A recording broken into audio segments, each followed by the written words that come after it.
Ada orang merasa bisa ngelola cara hidupnya. Makanya kata Allah kalau gojlok orang-orang yang kepedean itu, kalau kamu top, mbok jangan mati. Itu falaula in kuntum ghaira madinin tarji'unaha in kuntum shadiqin. Kalau kamu merasa top itu jangan mati. Di mana-mana mati itu tidak top. Falaula idza balaghatil hulqum wa antum khina idzin tanjurun. Mbok ketika nyawa kamu sudah sampai kerongkongan, kamu tarik lagi supaya kamu tidak mati. Mati itu tidak top. Katanya kamu top kok mati.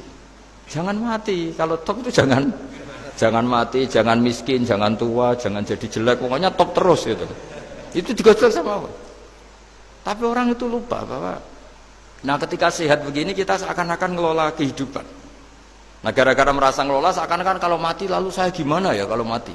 Di kuburan ngapain? Terus kantornya gimana, kerjanya di mana? Ya tidak usah begitu. Nah ini di sini pentingnya tauhid. Orang dilatih berpikir al-khalqul awal. Afa'ayina bil khalqil awal. Kalau dalam bahasa Yasin disebut kul yuhyihalladzi ansa'aha awwala marrah. Jadi agama itu orang dilatih membayangkan pertama hubungan kita dengan Allah. Misalnya manusia pertama itu siapa? Adam.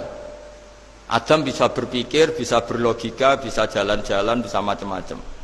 Tapi andaikan Anda jadi Nabi Adam, mesti melihat kekuasaannya Allah itu begitu nyata. Karena saya materinya dari tanah, ternyata saya bisa berpikir. Betapa kudrohnya Allah, kekuasaan Allah, tanah yang benda mati bisa berpikir. Sekarang jadi saya.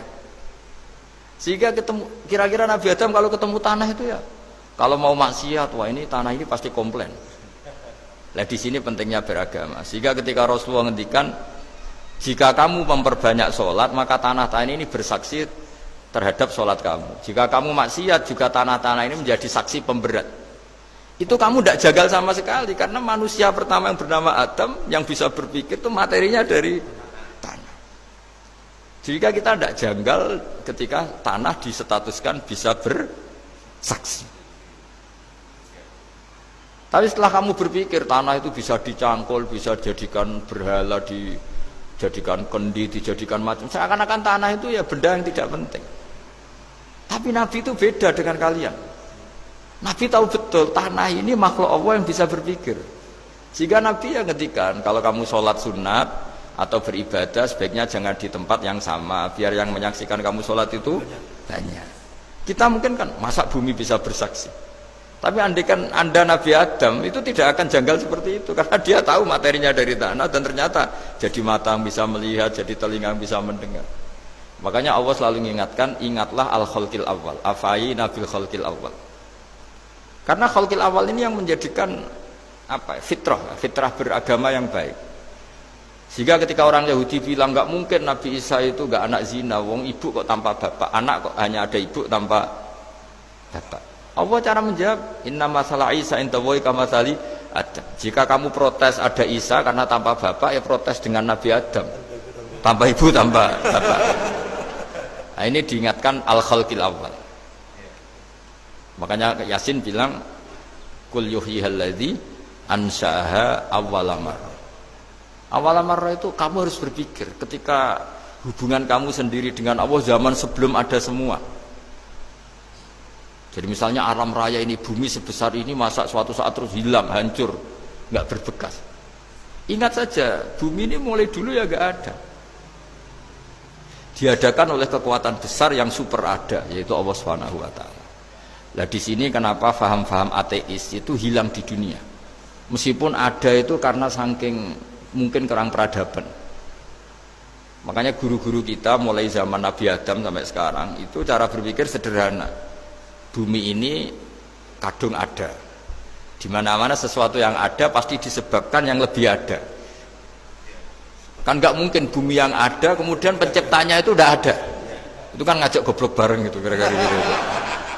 Masuk sesuatu yang ada disebabkan oleh sesuatu yang tiada.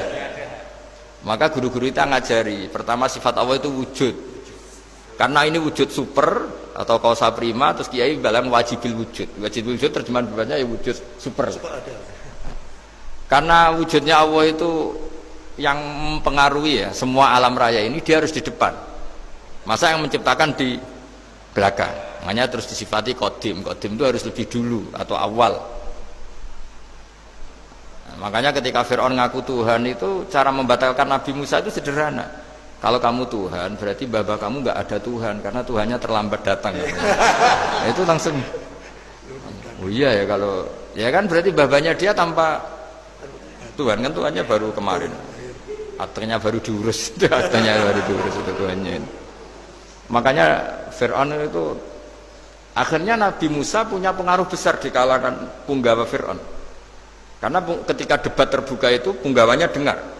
Akhirnya mereka iman sama Nabi Musa. Ini disebut wa qala rajulun mu'minun min ali fir'auna yaktumu imana. Banyak yang diam-diam ini iman karena logika Fir'aun jadi Tuhan itu nggak masuk akal. Yang benar adalah Tuhannya Nabi Musa.